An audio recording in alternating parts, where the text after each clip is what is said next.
Só bom dia a todos.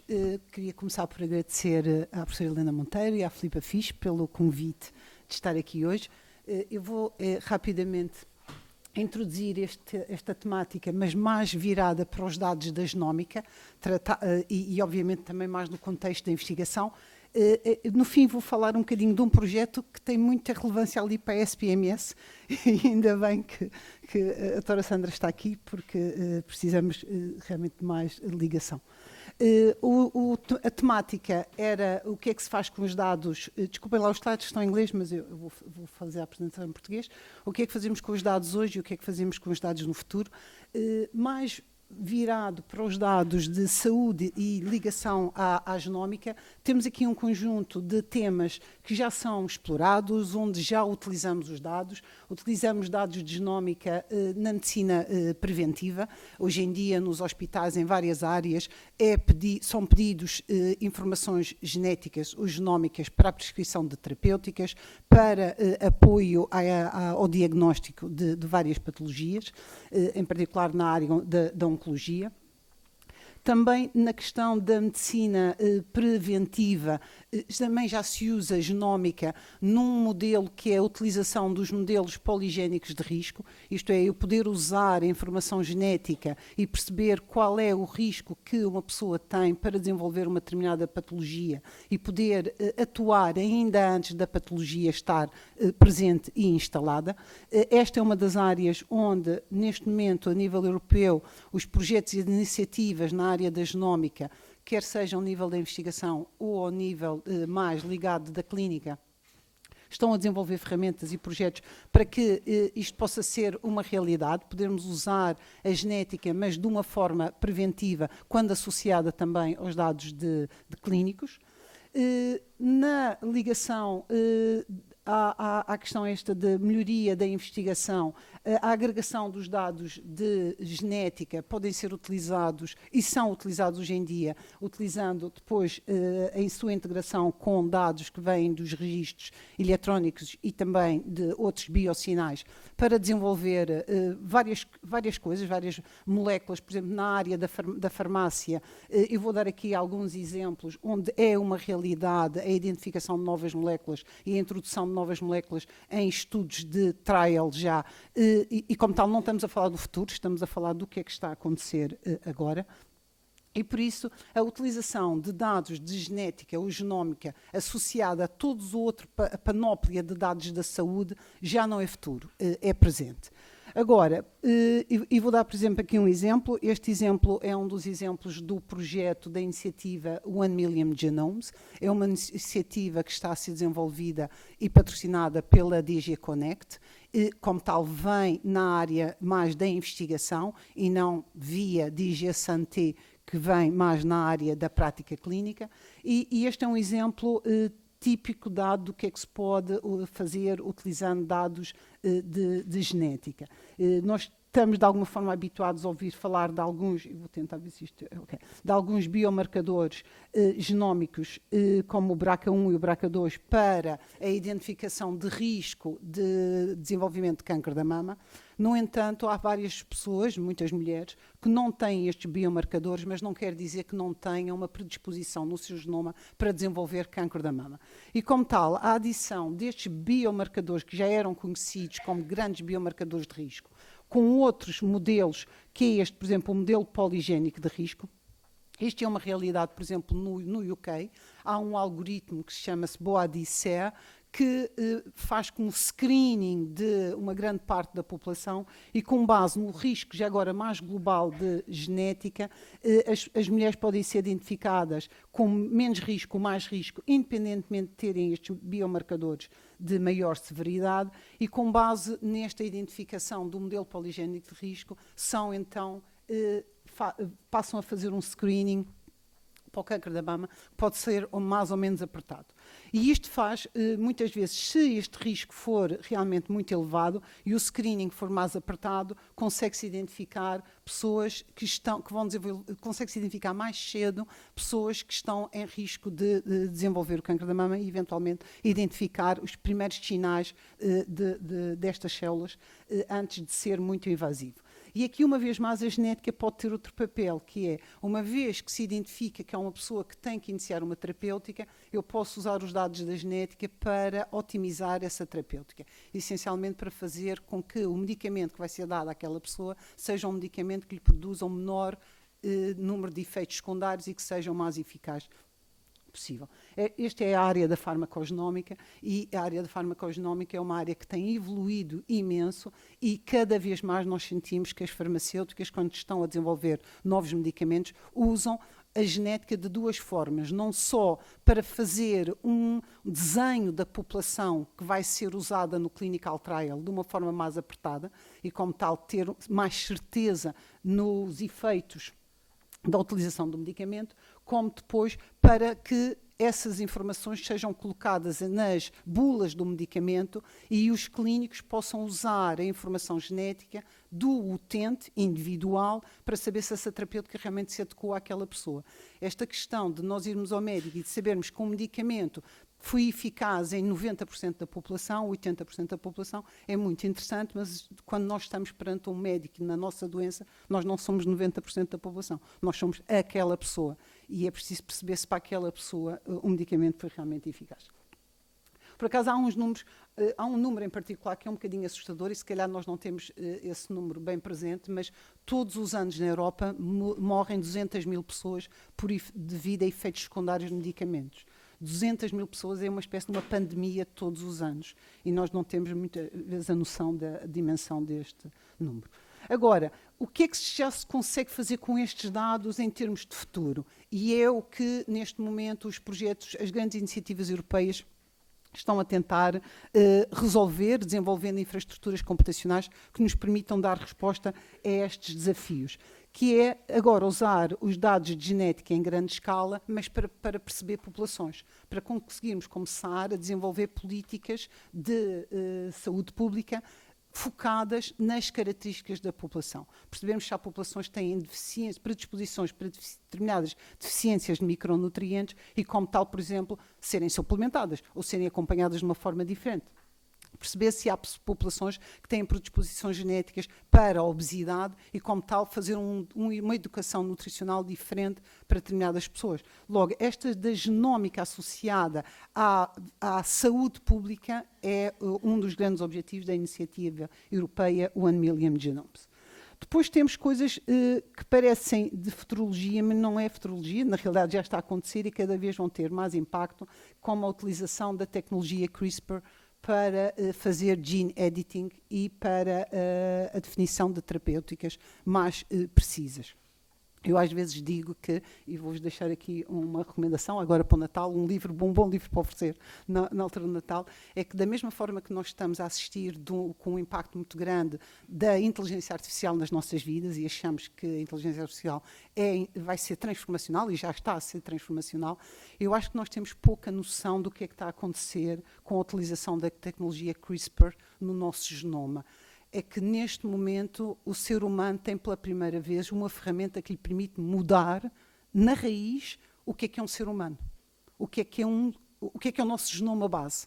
Isto é, não só está a usar esta tecnologia para mudar genes em doenças que apareceram depois de nascermos, isto é, que nós chamamos na genómica somática, o nosso genoma muda e com esta tecnologia eu posso tentar corrigir e dar novas esperanças a pessoas que têm doenças, muitas delas muito graves, mas de alguma forma fáceis de identificar porque são dependentes de poucos genes.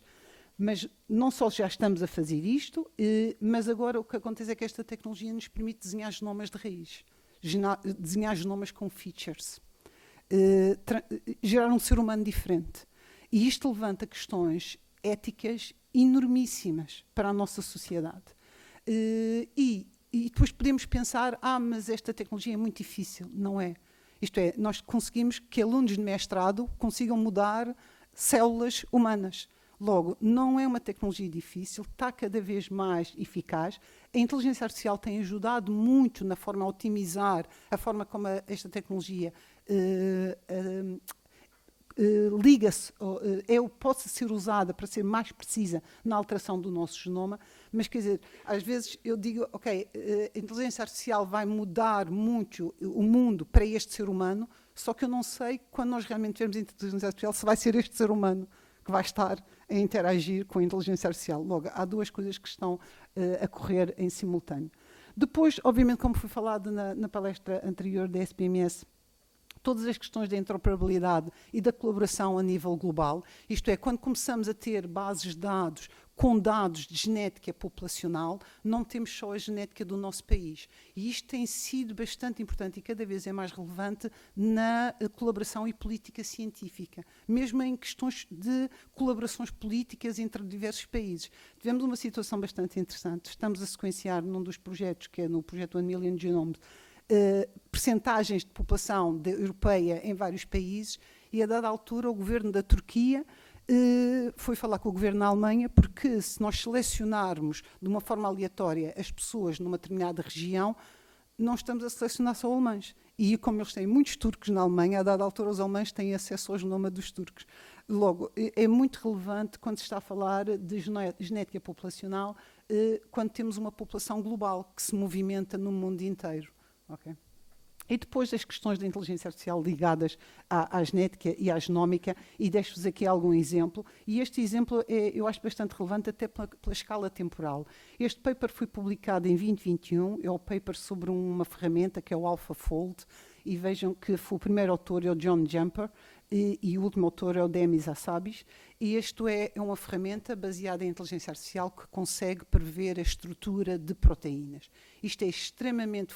Há décadas de investigação à volta das estruturas das proteínas, é muito importante para a indústria farmacêutica, é muito importante para desenvolver novas moléculas e medicamentos. O AlphaFold é uma ferramenta da AI que consegue prever milhões de possíveis moléculas, está a fazer uma aceleração enorme ao nível da investigação, e notem que foi publicado em 2021 e estas duas pessoas fazem parte do grupo de 3 pessoas que receberam o Prémio Nobel este ano, em 2024. Isto não é uma investigação que foi feita, isto é um Prémio Nobel a uma ferramenta da AI, foi publicado em 2021 e o Prémio Nobel foi atribuído em 2024. Vejam a aceleração disto e o impacto que isto está a ter. E isto está a ter um impacto tão grande que em 2023 está neste momento, entrou pela primeira vez em fase 2 moléculas que foram geradas pura e simplesmente em sílico por propostas do AlphaFold. Okay? Logo, é o tipo de impacto que o AI está a ter na biomedicina. Este era o livro que eu recomendo que ofereçam aos vossos familiares no Natal. É um livro muito interessante sobre a história da Jennifer Doudna, que também foi Prémio Nobel o ano passado, acho eu, exatamente por causa da tecnologia CRISPR. Esta tecnologia e a área onde ela investigava, que é a área dos RNAs, está na base das vacinas Covid, okay? E da aceleração com que a vacina do Covid foi possível colocar no mercado. E como veem, há neste momento, isto é um paper agora, de 2024, sobre a convergência da utilização do CRISPR e da utilização de tecnologias da AI, por forma a otimizar a forma como esta tecnologia consegue ir ao nosso genoma e alterar o nosso genoma, e dessa forma resolver um conjunto de patologias, mas como eu vos disse, também está a levantar imensas questões éticas, porque nós conseguimos agora desenhar de raiz um ser humano. Okay? E não precisa de um pai e de uma mãe. Só de dois nomes. Ok, para terminar, eu queria só agora falar dos dados e da tecnologia. Na realidade é na área que eu trabalho, é na área da biologia computacional e dos dados, e por isso é que eu digo antes para nós podermos realmente colocar uma medicina genómica e implementá-la, aquela questão entre eu desenhá-la e depois implementá-la, tenho que realmente construir pontes entre os dados. Este é um dos projetos, que era um dos projetos que eu queria ver aqui com a SPMS, mas obviamente contacto depois, que é o European Genomic Data Infrastructure. Este projeto é extremamente importante porque é um projeto que vem na sequência da iniciativa europeia One Million Genomes. Uma vez mais, uma iniciativa que vem mais pela via da investigação do que propriamente pela via da clínica. E neste projeto, que já está mais ou menos a meio, irá terminar no fim de 2026, nós estamos a desenvolver a infraestrutura computacional para gerir os dados de genómica gerados em contexto de investigação. No entanto, às vezes, nós, por exemplo, na apresentação anterior da SPMS, obviamente a SPMS tem muitos dados que vêm da área da clínica, mas nós não temos a noção da quantidade de dados de genética e também clínicos e envolvendo dados de saúde que são gerados ao nível dos projetos de investigação. Okay? São mesmo muitos dados que se perdem depois nos vários institutos de investigação. E a infraestrutura que está computacional, que está a ser montada, é uma infraestrutura baseada neste conceito, que é um conceito que também aquele último slide que a doutora Sandra mostrou sobre o espaço, o Health European Data Space, que tem um projeto, não só o Health for Europe, mas também o projeto TEDAS, que é um projeto que, em paralelo com este Genomic Data Infrastructure, também está a olhar para o que é que deveria ser uma infraestrutura computacional para lidar com dados. E, obviamente, nestes dois projetos nós temos que resolver esta questão, que é a construção de um ambiente seguro para a computação. E um ambiente seguro é um ambiente onde a pessoa que pede acesso aos dados tem que estar autenticada e bem identificada, onde dentro deste ambiente toda a parte de storage de dados, de long-term storage, porque quando nós temos dados também queremos ter backups de dados e temos que garantir que os backups de dados também estão lá quando houver alguma falha dos repositórios centrais. Tudo isto tem que ser autenticado. Temos que ter um ambiente computacional que nos permita usar algoritmos que não vão extrair dados do ambiente onde eles estão. Temos que ter disponível dados sobre os dados, logo metadados, por forma a garantir que, a nível internacional, se possa descobrir onde é que os dados estão, ainda de sabermos como é que vamos ter acesso aos dados. Okay? Logo, os metadados permitem-nos fazer uma coisa que é tornar os dados findable. Antes de eu saber como usar os dados, eu tenho que saber onde é que os dados estão, e isto é extremamente útil, não só para a clínica, mas também para a investigação. E depois poder correr pipelines de análise de dados, e tudo isto feito de forma que os dados nunca saiam do sítio onde estão. Logo, é extremamente importante o Data Lake que a SPMS está a desenvolver, mas não pode deixar de existir esta comunicação entre o que é que está a ser desenvolvido e que vai ser usado na prática clínica com o que está a ser desenvolvido e vai ser usado ao nível da investigação europeia, porque esta infraestrutura vai ser usada por todos os países europeus. E eu, por exemplo, neste momento estamos a tentar junto da FCCN perceber onde é que, se na SPMS vai haver um data lake para dados da área da saúde, que vai incluir genómica também, que é gerada ao nível da clínica, onde é que vai estar a infraestrutura para dados sensíveis da área da saúde, da área da investigação, para dados sensíveis gerados na investigação. Porque estas duas coisas vão ter que falar. E vai ter que haver interoperabilidade. Cada um pode usar os seus sistemas, mas obviamente na comunicação temos que garantir a interoperabilidade. E neste momento eu acho que nos falta, em Portugal, ter esta visão de onde é que está o grande repositório de dados para a investigação, que não seja só dados que depois podem ser usados, dados abertos, mas também para os dados sensíveis, porque os dados sensíveis não existem só na genómica. As ciências sociais estão cheias de dados sensíveis, gerados em contexto de investigação. Okay? E isto já agora está a ter um impacto muito grande, o Genomic Data Infrastructure. Porquê? Porque todos os projetos da missão Cancro, todos os projetos da missão Cancro vão ter que usar este Genomic Data Infrastructure. E se nós não tivermos consciência nisso em Portugal, é uma desvantagem, porque no momento em que nós nos tentamos candidatar a projetos em várias outras áreas, que não é só pura e simplesmente genómica, se não tivermos a infraestrutura montada em Portugal, não temos capacidade de participar nesses projetos. Ok? Bom, era tudo. Obrigada.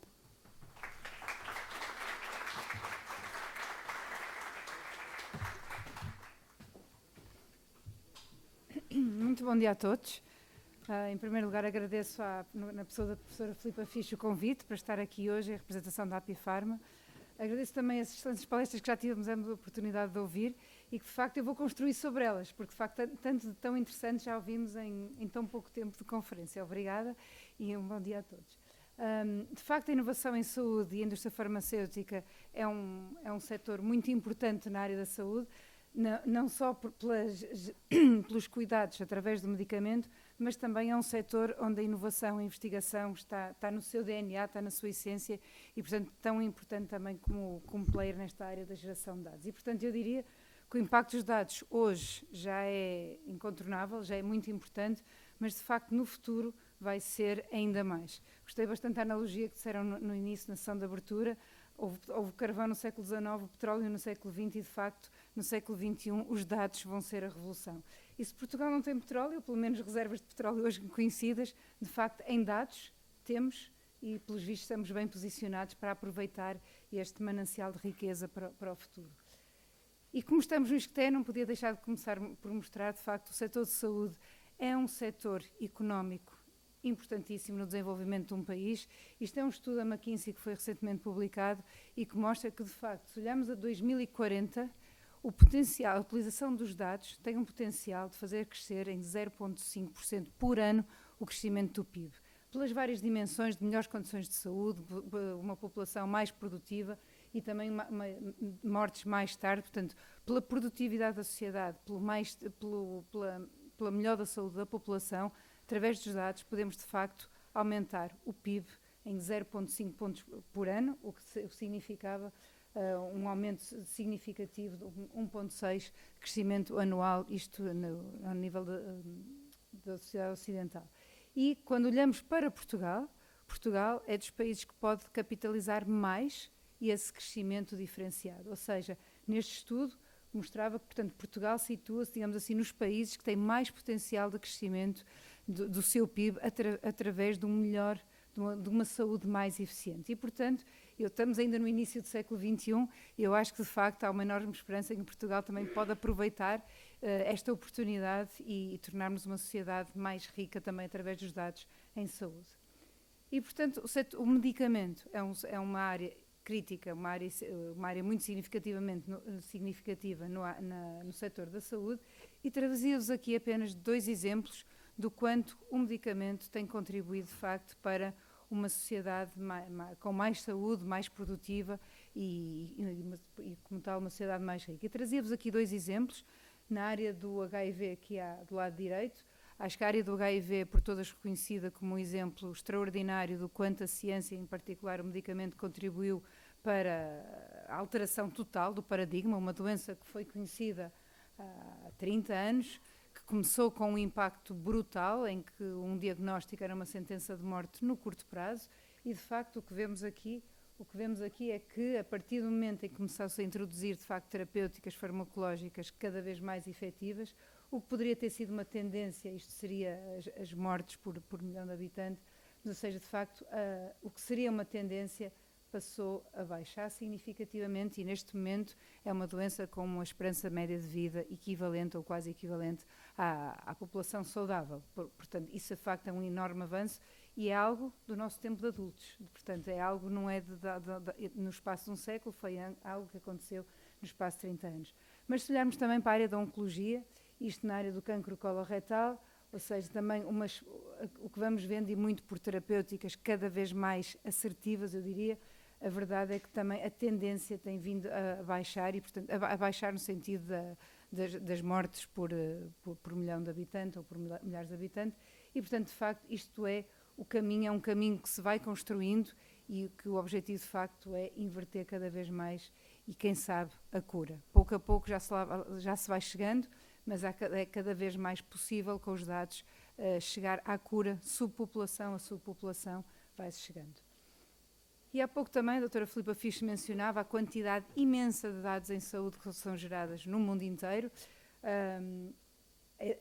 Estes 79 zettabytes, pode ser que algum dos presentes saiba o que é que significa, mas de facto é algo quase incompreensível para a mente humana. E o que é ainda mais impressionante é que a expectativa é que de 2 em 2 anos duplique. E, portanto, os 79 zettabytes de 2021, em 2025 já será 2 ou 3 vezes superior, o que é algo, de facto, para mim, pelo menos, incompreensível em termos de quantidade. Mas algo que é perfeitamente compreensível é que 1/3 ou mais de 1/3 destes dados, a nível mundial, são dados gerados na área da saúde. E ouvimos aqui na abertura que apenas 3% destes dados são utilizados efetivamente. Ou seja, olhando para os dados que são hoje gerados e pensando que temos um potencial enorme, apenas 3% dos dados é gerado, só por aí o quanto nós já podemos melhorar a investigação e o conhecimento em saúde. Pensando que isto está a duplicar em cada 2 ou 3 anos, é de facto uma aceleração vertiginosa. E quando eu dizia que eu não compreendia o que eram os 79 zettabytes, pedi a alguém da área das tecnologias para me tentar demonstrar o que isso seria, e deram-me esta informação. Se pegarmos um estádio de futebol e o cobrirmos com iPads numa pilha, deve ser uma torre maior do que os arranha-céus de Nova Iorque, são 660 metros de iPads a cobrir um estádio de futebol, portanto, é de facto algo extraordinário. E, portanto, já que hoje foi falado, o Espaço Europeu de Dados de Saúde, portanto, a União Europeia está muito atenta a este potencial da área de saúde e dos dados, e, portanto, este Espaço Europeu de Dados em Saúde vem acelerar, e, como já aqui foi falado, portanto, vamos acelerar em termos não só da harmonização de dados, mas dos dados para melhor acesso da população aos cuidados de saúde, mas também para promover a investigação, portanto, o uso secundário de dados, que tanto vai acelerar a melhoria dos cuidados de saúde. E se eu pudesse resumir num slide o quanto os dados em saúde podem fazer por nós, como cidadãos, como sociedade, nesta área, eu poderia dizer, em primeiro lugar, nunca como hoje o ser humano foi tão bem conhecido, e tanto há ainda por conhecer, mas nunca como antes os dados em saúde nos permitiram compreender a biologia, a interação do corpo humano com os medicamentos, com as terapêuticas, e, portanto, isso de facto posiciona-nos para acelerar o conhecimento. Diziam agora na abertura que o próprio Sistema Nacional de Saúde evoluiu nos últimos 10 anos muito mais do que nos anteriores 30, e os bons pensadores de saúde dizem também, de facto, que na próxima década a ciência na área da saúde vai evoluir mais do que os últimos 100 anos. Ou seja, e acreditamos, quando de facto olhamos para os dados e para o potencial que os dados têm para nos trazer em termos de avanços de tecnologia, de identificação de doentes, identificação de qual é o doente para que terapêutica mais efetiva, de facto o potencial está todo lá, e a ciência e o tratamento de dados já nos permite, de facto, chegar lá. E eu dizia que, se eu pudesse traduzir num slide o que os dados e a tecnologia podem fazer por nós e pela saúde, é um pouco por aqui, ou seja, pela parte de acelerar resultados de investigação e desenvolvimento. A professora Ana Teresa Freitas falava, a descoberta de novas moléculas, a própria aceleração de ensaios clínicos, identificando onde é que está o doente que pode ser elegível para determinado ensaio clínico.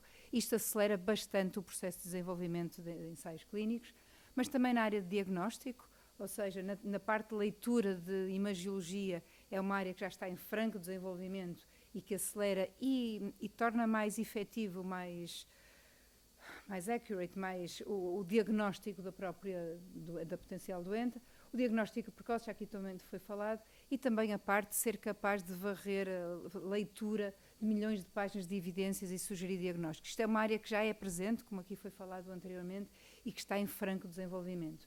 Mas também na área de suporte ao doente, ou seja, uma vez o doente efetivamente diagnosticado, o que é que ele, através dos dados, através de tecnologia, pode também, de facto, otimizar o seu percurso no tratamento.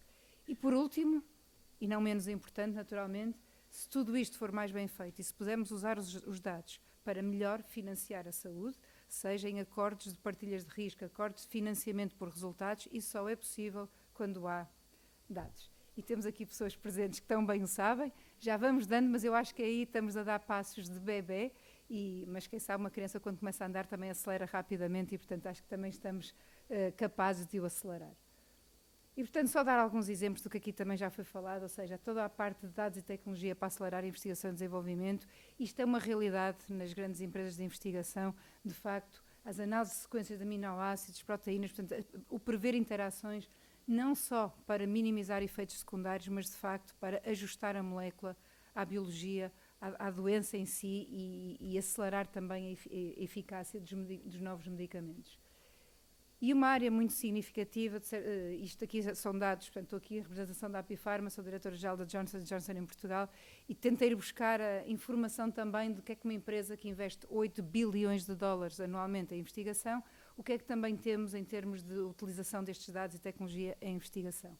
E reparem, 90% do pipeline de uma empresa como a Johnson & Johnson, e repito, 8 bilhões de dólares é quanto é investido anualmente em investigação e desenvolvimento, 90% do nosso pipeline tem associados programas como este, programas que combinam análise de dados avançada, seja por inteligência artificial, seja por machine learning, seja, lá está, a maximização dos dados que já existem de real world evidence, dados de vida real, e cruzando isso com bases de dados, naturalmente, de pacientes anonimizados, tentar, por um lado, descobrir biomarcadores para os quais possa ser possível desenvolver medicamentos. Mas 90% do pipeline significa, basicamente, que já nada é desenvolvido sem dados associados para maximizar essa investigação do ponto de vista de efetividade para o doente.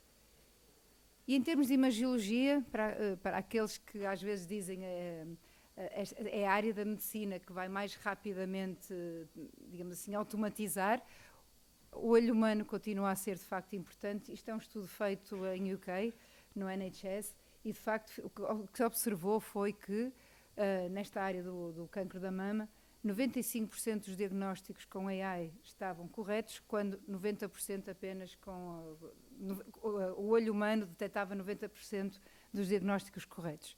E, portanto, por aqui diríamos, a inteligência artificial consegue o melhor diagnóstico do olho humano, acho que conseguimos compreender o porquê, mas na realidade o melhor está na conjunção dos dois. E na conjunção dos dois chegava-se aos 99,5%. E é aqui que de facto queremos chegar, porque cada um de nós, quando somos doentes, nós queremos estar nos 99,5% e não nos 10 ou nos 5 que ficaram por detectar dos outros.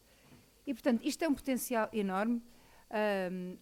O setor da saúde, como eu dizia, portanto, a indústria farmacêutica procura ir buscar parceiros das áreas tecnológicas para acelerar também o seu conhecimento, o seu desenvolvimento e, portanto, eu falava-vos em 90% do pipeline tem associado programas de tratamento de dados, de análise de bases de dados, e isso fazemos também com quem sabe de tecnologia, com parceiros de tecnologia que de facto nos permitam trabalhar em conjunto.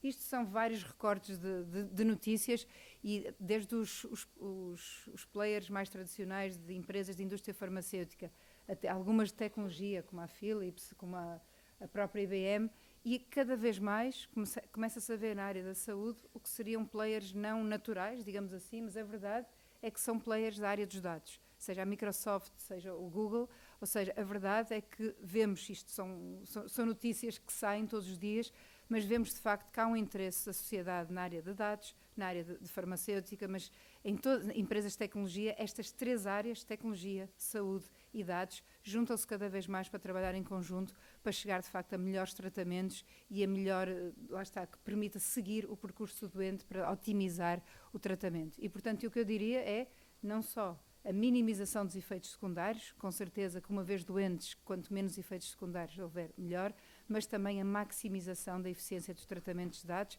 e, como eu dizia há pouco, ao melhor custo, ao melhor investimento possível para os sistemas de saúde. E, portanto, acho que isto de facto é uma área extraordinária, acho que é-nos permitido estar a assistir, eu não sei se é o início, mas de facto onde vamos estar daqui a 10 anos, hoje vai parecer o início, mas tanto trabalho já é feito e obrigada também à PDSI que nos permite hoje discutir estes temas. Obrigada a todos.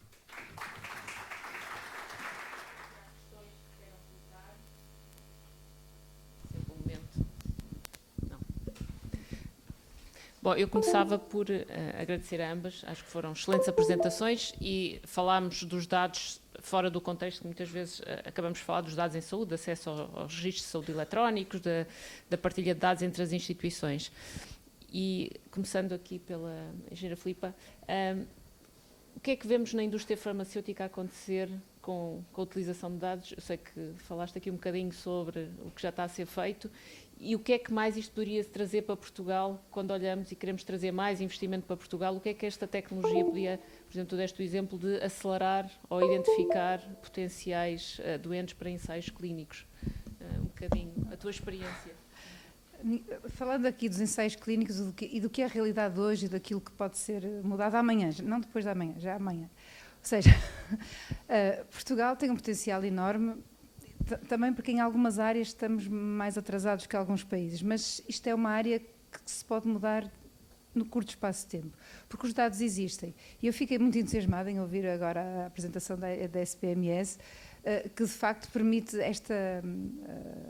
os sistemas comunicarem entre si e os dados dos doentes, com certeza anonimizados e tudo isso, serem tratados e serem utilizados. Uma das áreas em que, a nível de indústria farmacêutica, nós observamos que Portugal tem um potencial enorme para aumentar, digamos assim, a riqueza gerada no país, é exatamente conseguirmos atrair para Portugal mais ensaios clínicos. Ou seja, os ensaios clínicos não têm fronteiras, as empresas executam-nos no mundo onde há doentes, mas naturalmente tem que haver centros, e os centros hospitalares normalmente recrutam-os, identificam os doentes.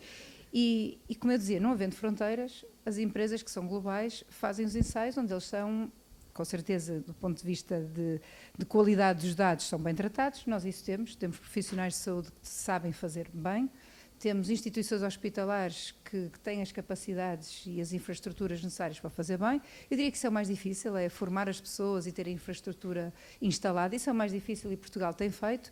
Onde é que Portugal não tem sido competitivo na área dos ensaios clínicos? E isto é aquilo chamado a pescadinha de rabo da boca. Quanto menos somos, menos atrativos somos. E depois vamos-nos afastando dos melhores. E temos muita concorrência, nomeadamente países de leste europeu, que identificaram esta oportunidade e têm investido muito em tecnologia de dados para fazer. E o que é que falta?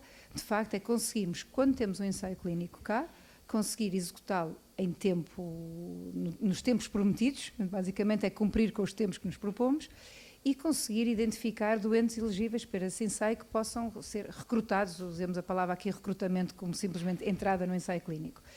Isso Portugal tem ficado aquém, ou seja, comprometemos-nos com X doentes e depois não conseguimos identificar esses X doentes, e muito porquê? Porque os centros, até hoje pelo menos, estão fechados em si próprios. Ou seja, por um lado, os profissionais de saúde não têm, digamos assim, tempo dedicado, etc., e que não lhes permite também estar com tanta atenção no sentido de identificar os doentes para o ensaio clínico, isso por um lado, mas também penso que isso está a ser pensado, mas por outro lado, agora pensando na área dos dados, onde é que poderíamos melhorar e significativamente? Que os sistemas falem uns com os outros e que se o hospital que entrou no ensaio clínico é o IPO de Lisboa, mas o doente está no Santa Maria, um doente elegível com características genómicas e de estado físico e de doença, se o doente está a ser tratado no Santa Maria, porquê é que não pode passar para o ensaio clínico do IPO de Lisboa? Poder pode, porque há sistemas para isso. O que normalmente não há é a circulação de informação que permita em tempo útil. De facto, somos um país relativamente pequeno, os médicos normalmente conhecem-se todos dentro da sua especialidade e, portanto, a comunicação deveria ser mais fácil. E a verdade é que acabamos por ficar muito presos no silo de determinada instituição de saúde e acabamos por perder a oportunidade de identificar, portanto, doentes para entrar no ensaio clínico. Isto é algo que, com sistemas de informação que comuniquem entre si, pode ser muito acelerado. E, portanto, a AICIB, a Agência de Investigação Biomédica, está atenta a isso, está a trabalhar nisso. O que eu diria que é preciso é, quem trabalha nestes sistemas está atento e está a trabalhar nisso. O que é preciso, de facto, é acelerar e fazer com que a promessa seja realidade, porque noutros países já é. E, portanto, ainda vamos a tempo, eu diria, mas é algo que em 2025 pode fazer muita diferença para o país. E começando cada ensaio clínico a entregar, eu diria, mais do que aquilo que os doentes que tínhamos previstos, é bom para os doentes, que em muitos desses casos é a última esperança que têm, é muito bom para eles, é bom para os clínicos, para os médicos que se desenvolvem mais no conhecimento de saúde e de integração em redes de ciência a nível mundial, mas acima de tudo é bom também para o país, porque traz valor económico, valor de ciência e valor de conhecimento para o país. Muito obrigada. Não sei se há alguma questão da audiência. Não. Ainda está tudo com muito frio, parece-me. A professora Ana Teresa Freitas também nos trouxe aqui a outra componente dos dados genómicos e dos projetos que está a desenvolver e as atenções que devemos ter e a capacidade que devemos ter. O que é que já fazemos em Portugal na utilização de dados genómicos e que com certeza já fazemos e fazemos-lo bem, e o que é que precisamos de reunir mais condições para ou outras para que efetivamente tenhamos esta infraestrutura e que os possamos utilizar? Obrigada, essas perguntas são sempre muito difíceis. Mas eu acho que das coisas mais relevantes que neste momento nós precisamos é de ter a noção de que durante vários anos a União Europeia fez investimentos em infraestruturas, em particular em infraestruturas de investigação, onde os vários países puderam concorrer e recebiam apoios a 100% no desenvolvimento dessas infraestruturas. Todos os projetos que agora estão em cima da mesa e que são iniciativas que os vários governos que foram passando por Portugal foram assinando, como dizendo Portugal quer estar lá, são agora patrocinados pela União Europeia. Estes projetos, do ponto de vista da Europa, já não são projetos financiados a 100%. Porque é normal. Se houve um primeiro investimento, dizer nós agora vamos criar esta infraestrutura europeia, venham lá, digam se querem participar, e toda a gente levantou a mão e dizia que sim, agora está na hora de haver uma certa corresponsabilidade de fazer o resto da história. Por exemplo, este projeto de Genomic Data Infrastructure é um projeto super relevante para a Europa toda na área da investigação dos dados de saúde, obviamente focado na genómica, mas vai abranger também dados de imagem e dados clínicos. É um projeto financiado a 50%.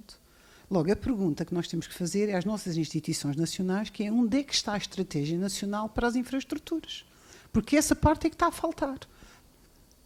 E não podemos ter um governo que vai a Bruxelas e assina e diz Portugal quer fazer parte desta iniciativa e os governos seguintes ignorarem exatamente essa decisão que foi tomada pelo país. Porque senão estamos permanentemente a correr contra o prejuízo. Por exemplo, neste momento, no projeto GDI, quando o projeto, que é este Genomic Data Infrastructure foi montado, são 22 países e havia 5 países que eram designados os países vanguard.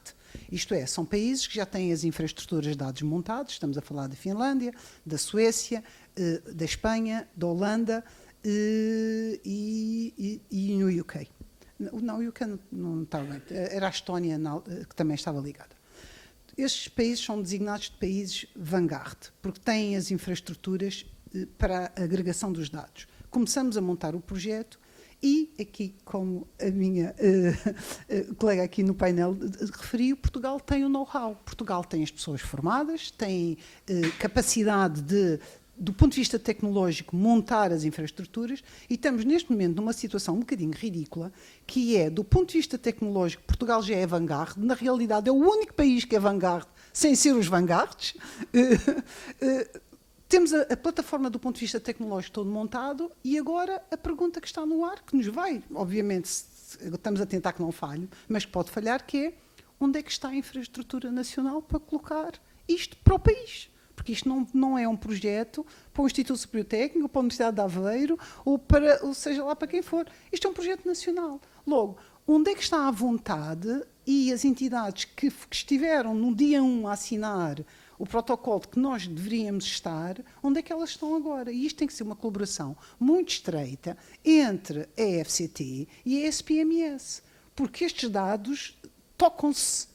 E há muitos dados em investigação a serem gerados nos hospitais, que depois são usados em primeira análise para resolver um problema de saúde concreta e depois são usados em modo secundário, que são o secondary use, que podem ser usados em investigação. E, como tal, estas entidades não podem deixar de falar. E é exatamente isso que está a faltar no país. É uma estratégia para as infraestruturas.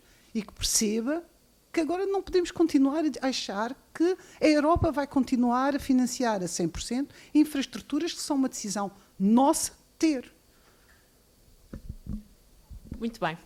Acho que já passámos aqui 2 mensagens de como podemos utilizar mais os dados e das capacidades que temos. Agradecer muito à professora Ana Teresa Freitas e à engenheira Filipa Mota e Costa pela disponibilidade e pelo que partilharam connosco. Muito obrigada mais uma vez.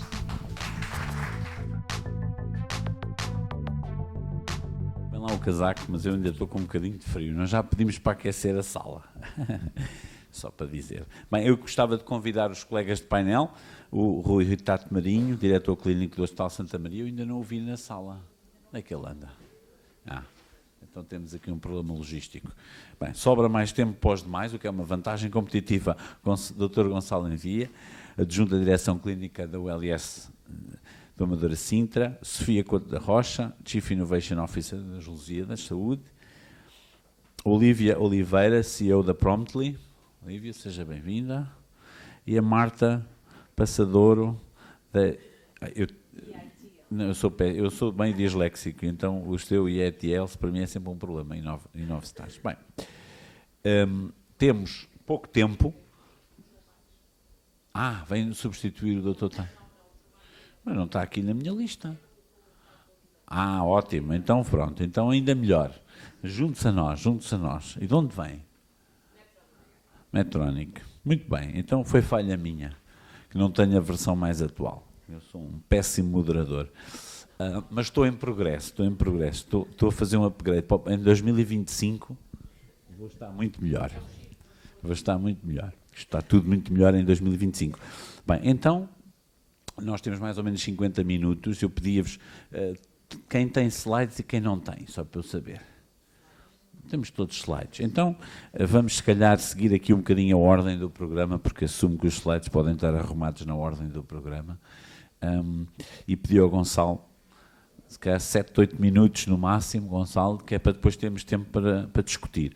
O objetivo deste nosso painel é discutir a continuidade e integração de cuidados através dos dados e do digital e, portanto, preparar também a audiência, que já está na altura de acordarem, para fazer perguntas. O intervalo, os bolinhos estão na direta proporção das perguntas. Se não houver perguntas, não há bolinhos. Gonçalo, acho que já está tudo pronto. Bom dia a todos. Antes de mais, agradecer à APDS o convite para estar presente nesta sessão. E, acima de tudo, é um tema que me é muito caro. Esta questão da integração de cuidados. Eu sou médico de família de formação, atualmente diretor clínico dos cuidados de saúde primários da ULS Amadora Sintra. E quando nós falamos de continuidade e integração de cuidados através dos dados e do digital, importa olhar para o... Claro que sim.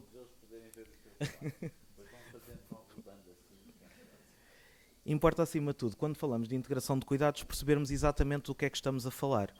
E nós olharmos para aquilo que é a organização dos cuidados de saúde neste momento em Portugal, no Serviço Nacional de Saúde, importa olharmos e pensarmos naquilo que é a porta de entrada do sistema, ou seja, os cuidados de saúde primários, que têm uma ação muito importante, não só na prevenção e na promoção da saúde, mas também naquilo que é a resolução de cerca de 90% dos problemas em saúde menos complexos. Depois, obviamente, os cuidados hospitalares estão necessários para acudir àquilo que são os problemas de saúde um bocadinho mais complexos e com maior diferenciação. E não nos esqueçamos dos cuidados continuados, que acabam por ter um papel fundamental. E então, numa população como nós temos atualmente em envelhecimento, cada vez mais as unidades de cuidados continuados integrados, as equipas de cuidados continuados integrados que trabalham nos cuidados de saúde primários, as equipas de paliativos que se inserem neste nível de cuidados e que nós muitas vezes nos esquecemos naquilo que é a prestação habitual de cuidados. Obviamente, e que neste sistema, não fazendo parte no Serviço Nacional de Saúde, mas estando em permanente interação com ele, nós temos que pensar sempre nas instituições comunitárias, nas juntas de freguesia, nas autarquias, nas IPSS e que se articulam permanentemente connosco. E, portanto, quando falamos na parte da integração de cuidados, inevitavelmente pensamos como é que nós conseguimos organizar o modelo de cuidados e como é que nós pensamos a integração através da centralidade no cidadão. Como é que nós suprimos e respondemos às necessidades da população em cada momento de vida, em cada momento de saúde. E quando falamos na centralidade do cidadão, falamos na continuidade de cuidados, que não é necessariamente o mesmo termo da integração. Neste momento existe muito mais uma continuidade de cuidados pelo acesso à informação que existe de forma transversal, que é passada entre colegas. Já vimos que muitas vezes com alguma dificuldade e o trabalho que está a ser feito nesse âmbito. Mas nós, quando falamos em integração de cuidados, primeiro temos que ter uma verdadeira articulação dos cuidados para depois pensarmos em integração. E obviamente que o modelo das unidades locais de saúde promove que esta integração de cuidados e esta integração vertical de cuidados entre aqueles diferentes níveis que eu anteriormente demonstrei vai consubstanciar-se naquilo que é o desenho dos processos e na implementação dos processos assistenciais integrados, que acabam por abordar qual é que é o papel de cada um das tipologias de cuidados em cada uma das patologias específicas e, obviamente, como eu falava, a existência de informação e de registros clínicos integrados é fundamental. Obviamente que não temos integração de cuidados sem também termos dados que nos permitam fazer uma governação clínica eficaz. Dados de gestão, dados clínicos verdadeiramente articulados e integrados que nos permitam olhar não só para o indivíduo, mas também para aquilo que para aquilo que é o geral e o ambiente de discussão e de realização de atos clínicos para conseguirmos pensar e melhorar os processos. Obviamente, quando nós olhamos para a digitalização, isso é um processo que nós temos feito também na nossa Unidade Local de Saúde e no SNS em geral, nós temos que olhar sempre aqui para as duas vertentes. Para a vertente do utente, em primeiro lugar, e voltando à questão da centralidade do cidadão, e como é que nós utilizamos as ferramentas para os vários níveis. Obviamente que a comunicação é fundamental e nós, quando pensamos em ferramentas digitais, nós pensamos como é que o utente se articula e como é que comunica com o Serviço de Saúde. E nós, no nosso caso em concreto, da ULS Amadora Sintra, nós temos uma população que não só a nossa população mais idosa, mas também uma população migrante muito significativa, que nos põe muitos desafios, e hoje em dia em Portugal temos uma população migrante crescente, que nos obriga a pensar como é que nós organizamos a integração de cuidados e como é que nós colocamos as ferramentas digitais ao serviço da comunicação com o utente. Obviamente que isto, a SPMS, tem feito um grande trabalho ao longo dos anos no âmbito da vacinação, de termos a vacinação e um registro vacinal transversal e digital, a própria prescrição eletrónica médica, os exames sem papel. Obviamente que nós agora estamos, e com o Covid e com a pandemia Covid-19, tivemos que encontrar novas formas e redesenhar processos assistenciais, e em que a teleconsulta começou a ser cada vez mais frequente e agora cada vez mais, recorrendo não só apenas ao telefone, mas também ao vídeo. O acompanhamento autónomo de doenças crónicas, em que, e isto vai ligar com o que está em baixo, em que reduzimos o tempo das tarefas que são realizadas com baixo valor em saúde pelos nossos profissionais. Obviamente que muitas doenças crónicas implicam, e algumas doenças agudas implicam, uma abordagem no âmbito da monitorização remota, e portanto a telemonitorização tem vindo a assumir um papel cada vez mais importante, e obviamente, e agora muito falado, também a questão da triagem e da questão da linha SNS 24 e da forma como alguns automatismos devem ser implementados no sentido de triarmos mais eficazmente os utentes, quer no âmbito da doença aguda, quer também no âmbito das consultas programadas, e conseguirmos, acima de tudo, diferenciar aquilo que é a necessidade do utente. Obviamente, do ponto de vista dos profissionais, há aqui áreas que são muito relevantes. Já falei da redução do tempo em tarefas de baixo valor em saúde, como a questão, muitas vezes, de alguma renovação de receituário, da parte da avaliação de baixas crónicas, que na prática a digitalização acaba por ajudar muito na gestão destes problemas. Obviamente que o trabalho em equipa é fundamental, e cada vez mais com a digitalização nós conseguimos de alguma forma relacionar-nos mais em equipa, e no âmbito da ULS ainda mais, com a interligação que já existia de uma forma paulatina com os colegas, entre colegas de cuidados de saúde primários e colegas hospitalares, mas que neste momento se torna muito, muito útil através do acesso remoto. Obviamente que a continuidade de cuidados, e volta a este ponto que é fundamental, nós termos esta partilha de informação para tomarmos decisões clínicas informadas, mais eficientes, e não termos a duplicação de recursos.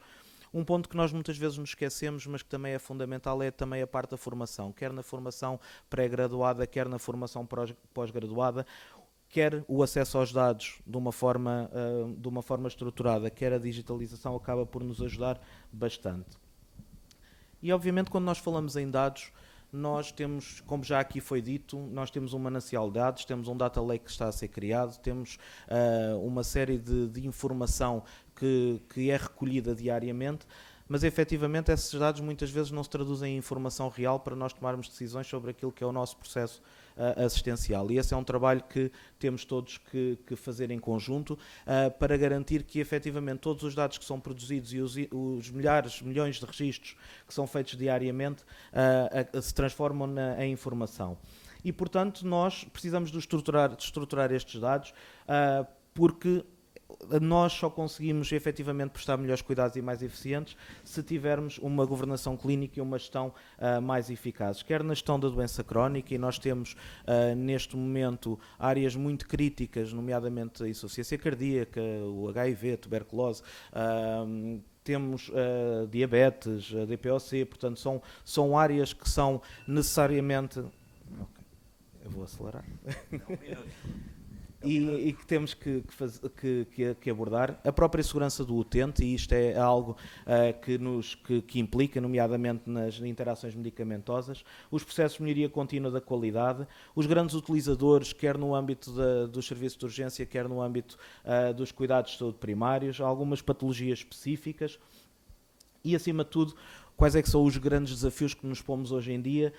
Obviamente que esta transformação e aceleração digital que todos vivemos é um grande desafio. Como é que nós não caímos num deslumbramento da utilização da tecnologia, mas a pomos ao nosso serviço, nomeadamente a inteligência artificial, nomeadamente pensarmos naquilo que são os modelos preditivos para anteciparmos situações de necessidade de cuidados. Obviamente que aquilo que é a partilha de informação e interoperabilidade dos sistemas, nós muitas vezes estamos a falar já do último passo, sem muitas vezes garantirmos que as unidades e os serviços têm o básico, muitas vezes, para conseguir fazer essa ação. Mas, em última análise, era esta a mensagem que eu queria terminar, é que nós temos que pensar na humanização, como é que a tecnologia e como é que a digitalização e os dados nos permitem voltar àquilo que é a humanização dos cuidados e como é que nós vamos pensar no futuro, com toda esta tecnologia, o modelo de cuidados, não o modelo organizacional, mas como é que nós organizamos o modelo de cuidados à nossa população para responder às necessidades efetivas dos nossos utentes. Muito obrigado. Obrigado, Gonçalo. Desculpe lá, mas temos aqui mais um colega que já chegou entretanto, fico contente. Sofia, the floor is yours. A Sofia fala tão rápido que eu dou-lhe só 3 minutos. Ela consegue dizer em 3 minutos o que muitos de nós não conseguem dizer em 30 minutos. Sofia. Não sei se isso é necessariamente bom. Mas também levas com o timer. Tenho aqui um. Boa. Então, eu sabia que com ou melhor, assumia que com um painel tão rico ia haver aqui provavelmente muito overlap. E sabendo que tinha aqui um moderador desafiante, achei interessante trazer aqui mais achas para a fogueira com o frio do que propriamente muitas respostas. E vou tentar cumprir 5 minutos. Vou tentar dar aqui um bocadinho de tempo. Então, nós não conseguimos falar destes temas tão interessantes e agradecer esta organização sem pensarmos em que contexto é que nós estamos. E nós sabemos que a Covid moveu-nos de um mundo que já era bastante desafiante, um mundo VUCA, para um mundo bunny. É brittle, é extremamente frágil, é ansioso, não é linear e é difícil de compreender. É mais ou menos como a relação entre os seres humanos e a tecnologia à data de hoje. E assim, é impossível também assumirmos que a implementação de toda a tecnologia vai seguir um padrão lógico ou fácil de entender por todos nós. Então vivemos nesta sobe e desce de animação, desilusão, animação outra vez, desilusão e longe ainda de ter um platô positivo na maior parte das tecnologias que usamos todos os dias. Se eu tivesse que escolher 3, e isto é efetivamente um exercício difícil de várias tecnologias exponenciais, ou das várias que estamos a aplicar agora, eu escolhia 3, seriam estas, não por serem as mais interessantes, se calhar ou mais disruptivas, mas porque são as mais estáveis e as que estão talvez mais próximas, ou algumas das características delas mais próximas de um platô. A ideia é termos uma cloud, ou de podermos aceder e guardar informação onde quisermos, quase. O mobile, ou a ideia de termos acesso sobre diferentes dispositivos e a aplicação de inteligência artificial para gerirmos esses zettabytes todos que a engenheira Filipa já nos veio aqui falar. Zettabytes esses que são dados que precisam de, obviamente, um bom processamento e de muita evidência também, tanto na forma como os organizamos, como na forma como acedemos e guardamos. Não convém guardar tudo só porque sim. Por outro lado, se calhar convém guardar mais do que aquilo que estamos a guardar agora e, ainda mais, em cima de bases de dados, muitas delas bastante antigas e com muita dificuldade de nós percebermos o que é que podemos fazer com elas no imediato. Claro que para isso é preciso literacia e, obviamente, que cada vez mais caminhamos para esta personalização, que também já ouvimos aqui falar hoje. E, portanto, virtualmente, todos os dados que guardamos de todos nós seriam aquilo que nos permitiria ter o N igual a 1. Ainda saber que, por mais inteligência artificial que nós queremos usar e por mais que nós a queiramos aplicar de uma forma linear e humana, ela obviamente não é estática. Por isso, cada vez que nós a estamos a testar, perdoem-me a analogia, tentei arranjar uma que fosse fácil para todos nós, é que é a mesma coisa como tentarmos acertar num alvo que está em movimento, que muda de direção e que de repente até decide acelerar. E portanto esta nossa dificuldade muitas vezes de sabermos como é que organizamos os dados, como é que acedemos aos dados para podermos então ter esta dinâmica à velocidade e à forma de acesso da própria inteligência artificial. Agora, claro, se eu guardar estes dados todos e tiver acesso não a um disease care system, mas a um health care system ou um wellness care system, eu começo a ter então um hospital em todo o lado, no meu telemóvel, no meu frigorífico, no meu cartão de crédito, sabendo o que é que eu compro e o que é que eu deixo de comprar, o que é que eu consumo e, portanto, obviamente que eu vou para lá das paredes. Isso também representa um grande desafio no que toca aos dados, não só à forma como nos queremos organizar, mas à forma como nós os recebemos. Nós passamos a receber e a gerar dados com inúmeras tecnologias exponenciais, sendo nós, novamente, lineares, recordemos, e, obviamente, que tendo mais dados em todo o lado, interoperáveis, conectados, muitas vezes interessantes e com um add-on de valor muito grande para todos nós, agregados, fáceis de encontrar, isto é o mundo ideal, certo? Isto é moonshot. Acabamos por ter uma geração de conhecimento idealmente também muito maior. E claro que se formos ao limite desse moonshot é virtualmente uma capacidade ilimitada. Obviamente nós estamos bem longe ainda deste contexto, mas não estamos longe dos passos todos que precisamos dar para chegar a este contexto. E é aqui que eu acho que nós todos nesta sala, porque seguramente que quem se reúne aqui tem muitos traços em comum, pelo menos partilhamos o interesse pelos dados, a noção de que os dados são tão importantes e que toda a tecnologia nos está a envolver cada vez mais nesta visão comum e core de que os dados vão ser, e são já, um passo crucial.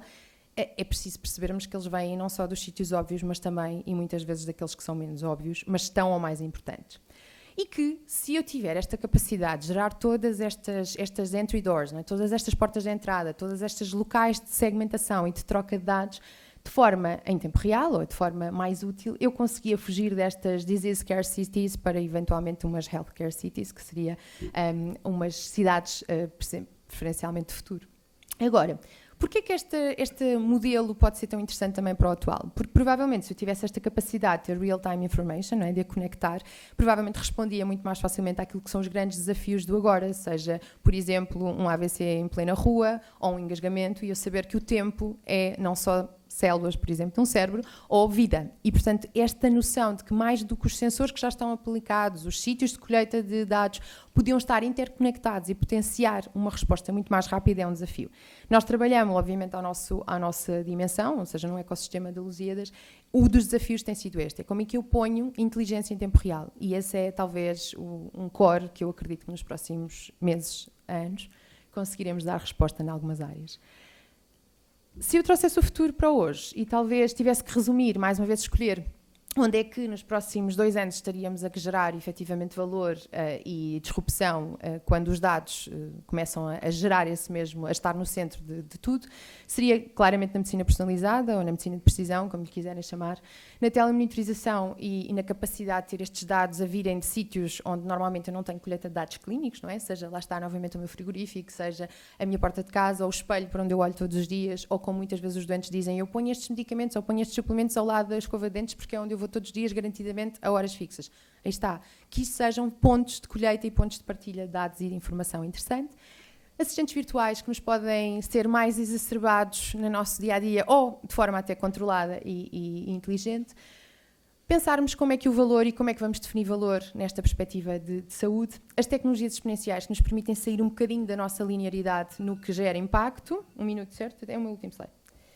E a forma como tudo isto se pode agregar numa perspectiva de cuidado e de prevenção, e aqui eu pus primária, verdadeiramente primária, ou seja, não estarmos só a pensar como é que gerimos doença e como é que minimizamos impacto, mas pensar como é que nós podemos efetivamente gerar saúde. E claro, quando nós temos toda esta perspectiva de integração, não deixarmos de ter tantos receios na partilha ou no acesso aos nossos dados para poder permitir novas formas de estudo e de potenciação. Aqui uma das sugestões e uma das áreas para onde estamos a olhar, que é esta ideia de federated learning e, no fundo, manter aqui segurança e exponenciar a capacidade de acesso àquilo que nós todos temos transversalmente a todas estas áreas, que são efetivamente os dados, e aquilo que nos trouxe hoje para aqui. Obrigada. Então, Obrigado, Sofia. E chamava a Olivia Oliveira, como é da Promptly, ela vai ser ainda mais rápida. que todos não se preocupem. E já agora uma informação, a Sofia prometeu 5 minutos, mas eu pus 6 no temporizador. Eu fui generoso. A Promptly só precisa de 3 minutos também. Não, prometo que vou ser rápida. Bom dia. Desde já quero agradecer à PDSI pela presença e pela organização neste evento e pelo convite para vos trazer aqui uma perspectiva um pouco mais tecnológica. Portanto, eu acredito, e pelas temáticas que já foram aqui abordadas hoje, que vamos ter aqui vários pontos em comum de partilha de conhecimento e de informação, mas acima de tudo penso que vou conseguir trazer aqui uma perspectiva um pouco mais tecnológica. Portanto, eu sou engenheira biomédica de formação e neste momento fundei a Promptly em 2017 com 2 colegas médicos e, portanto, a Promptly tenta endereçar aqui alguns destes desafios de dados em saúde numa perspectiva de parceiro tecnológico. Atualmente também, e agradeço o convite de estar aqui a discutir dados em saúde, é meu interesse pessoal também, estou a tirar o doutoramento em Ciência de Dados de Saúde e, portanto, é meu interesse pessoal também toda esta paradigmática à volta dos dados e os desafios hoje existentes. Portanto, retrocedendo a alguns milénios, Hipócrates, conhecido como o pai da medicina, já trouxe, e foi aqui que tudo provavelmente começou, do ser humano a começar a discutir dados e a pensar que os dados poderiam trazer valor para a evolução da medicina e para a tomada de decisões em saúde. Portanto, quando Hipócrates estudava epilepsia, conseguiu com dados, com observações sistemáticas de doentes, com documentação detalhada, com historiais familiares e historiais médicos, e até o próprio recolha de sintomas de forma estruturada, conseguiu realmente gerar evidência que a epilepsia e que depois outras doenças subsequentes não vinham de causas divinas, como o ser humano acreditava, mas sim de causas naturais e, portanto, tudo começa num ponto em que, olhando para dados e conseguindo recolher e estruturar estes mesmos dados, podemos efetivamente ganhar conhecimento e contribuir para o avanço da sociedade. E, portanto, é neste fluxo que eu acabo de falar de Hipócrates, mas agora transpondo para o presente e transpondo para as necessidades que são hoje os assuntos relacionados com dados. Portanto, nós temos uma primeira fase, que é a fase da recolha dos próprios dados. Os dados existem. Como é que eles existem? Com que meios é que eles realmente se canalizam e como é que eles são reportados? E muitos dos dados que hoje atualmente são reportados estão assentes na própria ação humana dos profissionais de saúde, que são um ponto-chave na existência destes dados, mas que com o surgimento de novas tecnologias, nomeadamente agora tecnologias avançadas de inteligência artificial e de aprendizagem automática, o objetivo e o caminho, na minha perspectiva, é que toda esta recolha de dados, ou uma grande percentagem da recolha de dados, passe por modelos automáticos e que tire este burden, coloque os profissionais de saúde realmente a poderem focar no tratamento e no cuidado, nos cuidados de saúde e no tratamento do paciente. E, portanto, depois passamos para uma segunda fase, onde há uma harmonização destes dados. Portanto, como penso que ouvi hoje de manhã, nós temos o petróleo, mas se o petróleo não for refinado, não há valor. E, portanto, nós temos os dados, se os dados não forem refinados, nós não vamos chegar ao valor.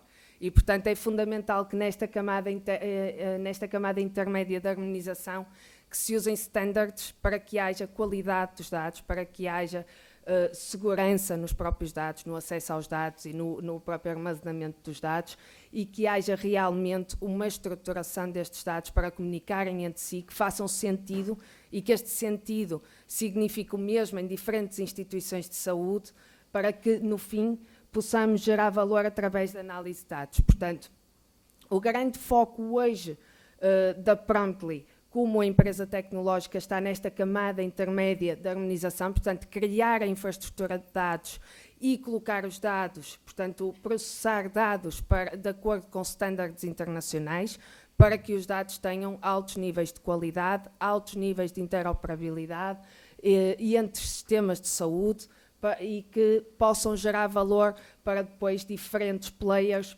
que queiram atuar na parte de gerar valor, de fazer análise de dados, de criar modelos automáticos de geração de evidência. Portanto, mais focado na integração dos cuidados. Eu trouxe este slide porque acho que é importante referir aqui também uma componente que às vezes nos esquecemos e que penso que também já foi mencionado na apresentação anterior, que é a quantidade que se geram pelo próprio paciente e a quantidade de dados que se geram pelos próprios cidadãos como seres, como pacientes que estão a receber cuidados de saúde. E quando eu digo dados que se geram, são dados de saúde também. Portanto, nós hoje focamos-nos muito nos dados gerados pelas próprias instituições de saúde, pelos prestadores, pelos pagadores, por todo o ecossistema de saúde na sociedade, mas esquecemos-nos aqui de um ponto importante da quantidade de dados que é gerada em real time e diariamente pelos próprios cidadãos como pacientes e como pessoas empoderadas para gerir a sua própria saúde. E por isso a tecnologia não só mostra trazer maior escalabilidade aos tratamentos e cuidados de saúde, tem que acelerar, como ao custo e eficiência dos próprios cuidados que são prestados, como os próprios dados trazem transparência, mas permitem também tomar decisões baseadas em evidência. E tem aqui alguns factos, como a própria tecnologia e os dados aliados, e numa perspectiva de apoiar o paciente e trazer o paciente também com soluções e meios para reportar os seus próprios dados e sentir-se mais empoderado a gerir o seu próprio estado de saúde. Portanto, trazemos aqui benefícios, eu agora não vou enumerar, mas a nível de custos, a nível de capacidade das instituições e a nível de taxas de satisfação dos próprios cidadãos, que realmente temos benefícios quando aliados os cuidados de saúde e os cuidados integrados com a tecnologia e com os dados. Trago aqui um use case do próprio NHS Wales, que hoje, para além de estar com uma estratégia muito forte e muito bem definida na criação de infraestrutura para acesso a dados e de criação de ambientes de dados que sejam possíveis de aceder, procurar e analisar para gerar evidência, para ajudar e suportar o avanço da medicina e o avanço dos cuidados de saúde, mas também disponibiliza ferramentas de apoio aos próprios pacientes para reportarem autonomamente os seus dados e terem a responsabilidade de serem parte da gestão da sua própria saúde. O European Health Data Space já foi falado hoje também, mas é algo que eu penso que, na minha perspectiva, vai ser uma nova era e vai abrir uma era de regulamentação na Europa que vai obrigar os próprios Estados-membros também a refletirem e a redefinirem parte destas políticas de como é que realmente hoje se acede aos dados, como é que se infraestrutura os dados e como é que se organiza os dados para poderem suportar o avanço da medicina e com isto o avanço das sociedades. E, portanto, no fim, se me pedissem para olhar para o futuro, eu penso que tudo se resume a dados. Portanto, nós, em 5 anos, nós estimamos um crescimento exponencial em determinadas dimensões e áreas tecnológicas, nomeadamente inteligência artificial, aplicações de saúde, análises preditivas, áreas relacionadas com a parte genómica, como já foi abordado hoje, áreas de terapêuticas digital, como também já foi abordado hoje, e, portanto, todas estas áreas só vão realmente crescer exponencialmente, como é expectável, se tivermos uma boa infraestrutura de dados e se tivermos dados que sejam capazes de terem a qualidade, a segurança e a reliability necessária a suportar o avanço destas áreas. Obrigada. Obrigado, Olivia. E obrigado pela velocidade. Promptly acabou, mas depois a gente vai às perguntas. Marta Passadouro, passo-lhe a palavra e também não lhe vou dar muito tempo. Bom dia a todos. Quanto mais tempo um inovador tem, menos inova. Acho que não vai ser necessário, porque há aqui, de facto, como a Sofia disse, muito overlapping, e eu vou passar, se calhar... Não me diga que fez os slides em conjunto. Fizemos todas em conjunto. Está bem. A Olivia acabou de falar do European... Mais consistência no painel, mais consistência é bom. A Olivia acabou de falar do European Health Data Space e eu, se calhar, vou tocar um bocadinho mais aí para trazer também esta perspectiva ao tema. Antes de mais, gostaria de agradecer, obviamente, o convite para estar aqui hoje e falar um bocadinho. O EIT Health é uma plataforma colaborativa entre muitos membros, todos os stakeholders da área da saúde a nível europeu. E nós temos o nosso objetivo é trazer a inovação até a obtenção de cuidados de saúde com vários dispositivos mais inovadores para os doentes e os profissionais de saúde e capacitação da força de trabalho também na área da saúde. E eu quero-vos falar um bocadinho deste white paper que nós lançamos ainda este ano sobre o European Health Data Space e como é que podemos todos juntos, todos os stakeholders do ecossistema implementar isto a nível nacional. Eu vou saltar aqui um bocadinho esta questão dos dados primários, dos dados secundários, já falamos aqui hoje. Nós precisamos certamente de muitas e melhores infraestruturas, estamos a trabalhar nisso, a SPMS também está a trabalhar nisso. Na verdade, até somos um dos países que já estamos a partilhar dados primários em 13 países europeus, se eu não estou em erro. Mas aqui hoje até me vou focar um bocadinho mais no uso secundário dos dados e falou-se aqui da questão de ser o novo petróleo do século XXI. E se calhar o nosso SNS bem precisa de petróleo e está sentado se calhar em cima de um petróleo, e como é que podemos fazer bom uso disso? E vou ser um bocadinho provocadora nesse sentido, falando um bocadinho disso. Todos nós sabemos quais são as dificuldades que todos os stakeholders têm. A nível de individual, cada doente gostaria de ter um acesso mais claro aos seus próprios dados. Nós podemos empoderar os doentes sabendo que têm acesso aos seus dados e como é que podem pedir segundas opiniões. Os próprios médicos poder ter uma recolha mais automatizada dos dados e poder focar-se na prestação de cuidado dos doentes, ter a humanização da prestação dos cuidados de serviço, que eu acho que é esta a grande revolução que nós podemos aqui fazer. Falamos muito da AI e de muita tecnologia e eu acho que isto pode abrir caminho para o médico ter mais tempo para estar mais próximo, olhar mais para o doente, se assim o conseguirmos fazer. Obviamente que da parte das entidades governamentais que têm o poder de decisão sobre as políticas públicas de saúde, eles precisam de evidência, de trabalhar sobre evidência científica de que determinada doença terá determinado percurso, que apostar na prevenção efetivamente trará a redução de custos de investimento no SNS, portanto, trabalhar esta questão da política dos dados é muito importante. A indústria, obviamente, precisa deste acesso de dados e a academia para poder desenvolver novas soluções mais inovadoras mais rapidamente e precisa também de acesso aos hospitais e aos dados para validar estas tecnologias mais rapidamente. Mais pilotos, falámos hoje de manhã aqui dos ensaios clínicos que não têm fronteiras e não têm, e se nós conseguimos construir aqui uma boa política de utilização de dados secundários para a saúde, conseguimos atrair muito mais ensaios clínicos para Portugal. E o que é que eu quero dizer com isto tudo? É que, e vou dar um exemplo de uma mesa redonda onde eu estive no outro dia, e ali a Patrícia Calato também esteve, e achou muito interessante. O LS Santa Maria convidaram o diretor de comercialização do NHS do UK. E ele começou por explicar, eu tenho uma posição um bocadinho controversa, diretor de comercialização, e o que eu faço é justamente criar uma estratégia de sustentabilidade do nosso SNS, e os dados são muito importantes. E a monetização dos dados são muito importantes. E nós temos que abrir a consciência de que isto tem que começar a avançar em todos os países, e isto são dados que são do doente, mas estão ali no hospital, são públicos e que têm que devolver valor a todos os pacientes. Portanto, isto foi algo que ele disse, que me ficou, que eu gostei muito de ouvir e acho que temos também de ter este caminho em Portugal. O que é que nós precisamos para fazer sobre isso?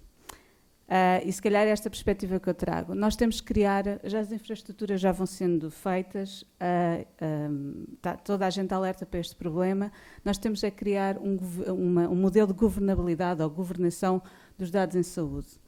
O European Health Data Space já nos dá as linhas gerais, mas nós em Portugal, e como muitos em outros países, somos sempre um bocadinho mais... entramos em pânico com esta questão da privacidade dos dados. E legislamos de uma forma muito fechada, esquecendo que muitas vezes jusante conseguimos ter outros mecanismos de prevenção ou de mitigação de risco sobre a privacidade dos dados. Portanto, aqui o que eu chamo é que todos os stakeholders devem ser chamados, os profissionais de saúde, quem vai legislar, a indústria, todos, a academia, obviamente, a definir o que é que vai ser este modelo de governabilidade dos dados e como é que podemos fazer um bom uso deles em Portugal.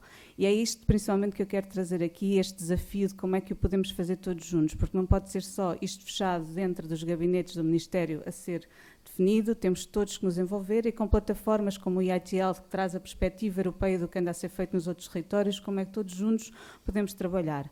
Nós não estamos de forma alguma atrás de outros países, até estamos bem posicionados. temos é que saber trabalhar melhor todos juntos e fazer esta pressão, digamos assim, para o fazer. Como recomendação, o que é que nós trazemos deste white paper, onde aqui a Sofia também participou e deu um bom contributo.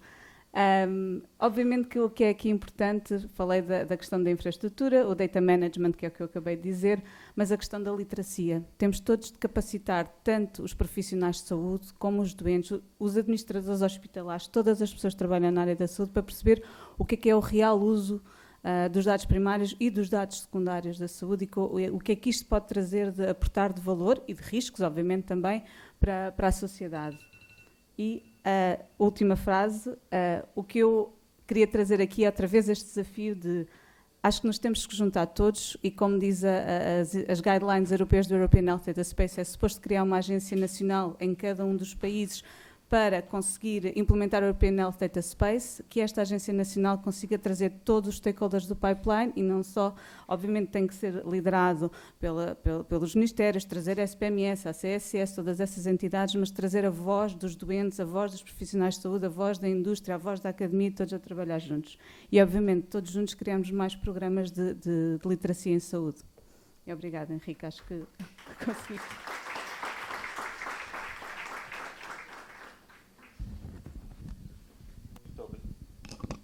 Muito obrigado, Marta, pela velocidade e pelo contexto global que nos trouxeste. Estão a ver, isto é tudo uma questão de treino. Eu, daqui no próximo ano, já não sou preciso. Os meus palestrantes do meu painel já estão completamente... Estão a ver? Isto é uma questão fantástica. João, obrigado. E vamos dar-lhe a palavra. Penso que assim sobra um bocadinho de tempo para a nossa discussão. Obrigado. Obrigado. Eu vou trazer uma perspectiva quase oposta, ou seja, eu vou tentar trazer do terreno, da nossa experiência, de um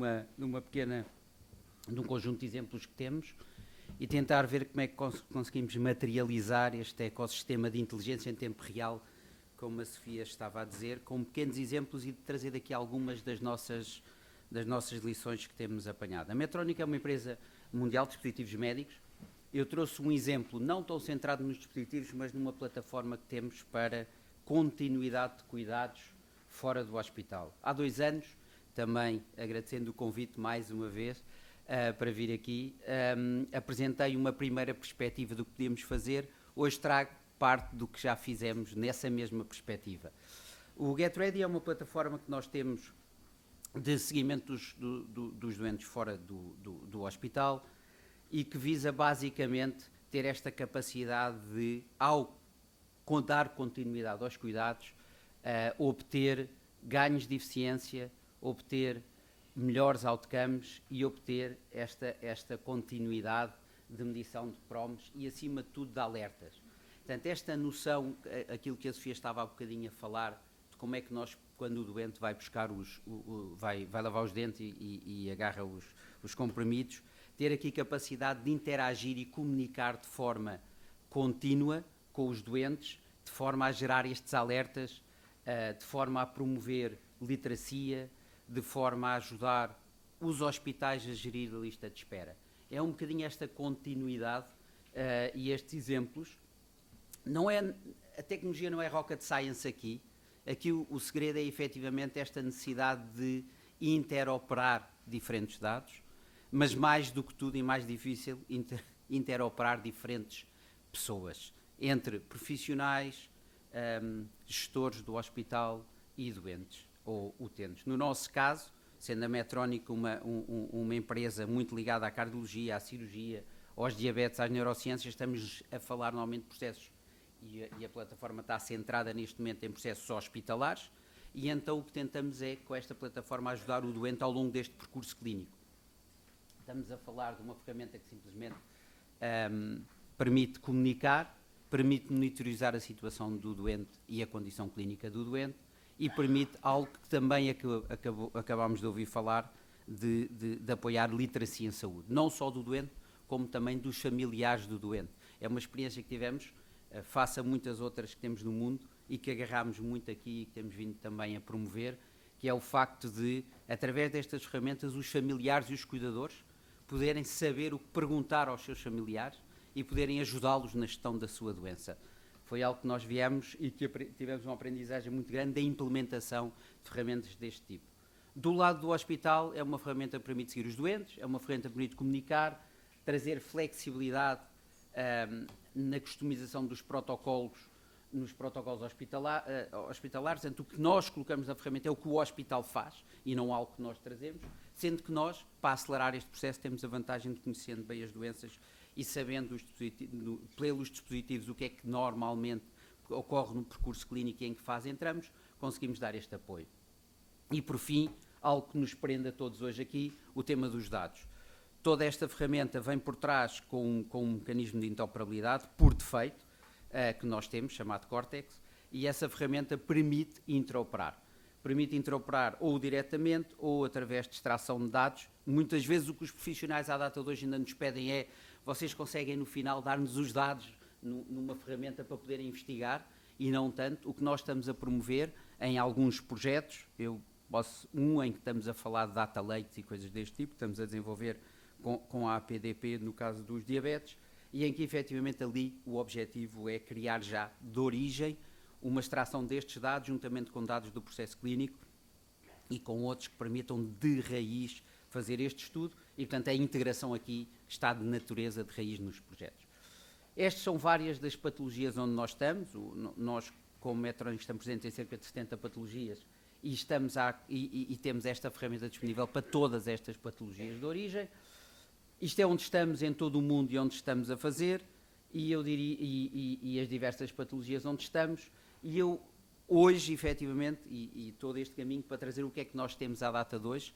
Ao fim de um ano e pouco, temos mais de 150 doentes já nesta plataforma a ser seguidos, todos eles em doentes em hospitais públicos, com que estamos a trabalhar, desde projetos em robótica, projetos ligados a TAVIs, que é um projeto extremamente desafiante. Quando nós falamos em tecnologias e tecnologias para doentes, um doente TAVI é um doente enfim, nos doentes que adotaram, estamos a falar de doentes que contêm em média 80 anos de idade, que estão a aderir e que temos taxas de adesão extremamente significativas. Portanto, o tema da dificuldade, muitas vezes que nós colocamos como ponto de partida, se o doente vê utilidade, se o profissional vê utilidade, o profissional consegue trazer esta atenção do doente e consegue trazê-lo para dentro. Temos algumas já em design e temos algumas em pipeline. Doenças típicas como diabetes, como insuficiência cardíaca, são doenças onde nós efetivamente conseguimos ter aqui uma grande preponderância em Portugal e onde queremos estar de forma muito ativa. E eu acho que este era aqui, eu diria, o que eu vos queria trazer. O que eu vos queria trazer é um bocadinho aquilo que nós temos obtido e que dá um bocadinho esta noção do que é possível à data de hoje obter. Com um pequeno projeto, com uma pequena quantidade ainda, do potencial que tem dos dados transformados em informação, o que é que nos pode trazer de impacto. Nós estamos a falar de uma adesão de 85%, e portanto não é propriamente algo que seja discipiente. É verdade, não são todos, mas já há alguns que vão lendo. Esta adesão naquela fase importante que eu tenho ali da educação é fundamental para a literacia.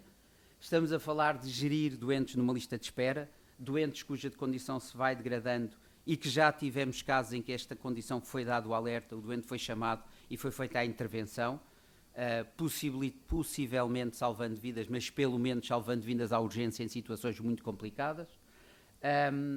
E, por fim, neste pós-intervenção, estamos a falar de reduções de tempos de permanência em hospital, cerca de passar de 2 dias para 1 dia, 60% dos doentes, redução na utilização de papel, e aqui um tema muito engraçado, porque é através da alta, ou seja, em vez de se dar alta, o doente leva alta na aplicação, fica no processo clínico, as coisas estão integradas, não se perde informação e conseguimos de alguma forma facilitar esta informação. Era por aqui que eu queria deixar um bocadinho esta nota, uma nota de que é possível, com pequenos projetos, começar a materializar esta visão, começar a materializar e deixar aqui pontos de partida para muitas perguntas que cruzam o que foi dito antes de uma forma genérica com uma aplicação prática que se pode ter de uma continuidade de cuidados. Obrigado. Muito obrigado.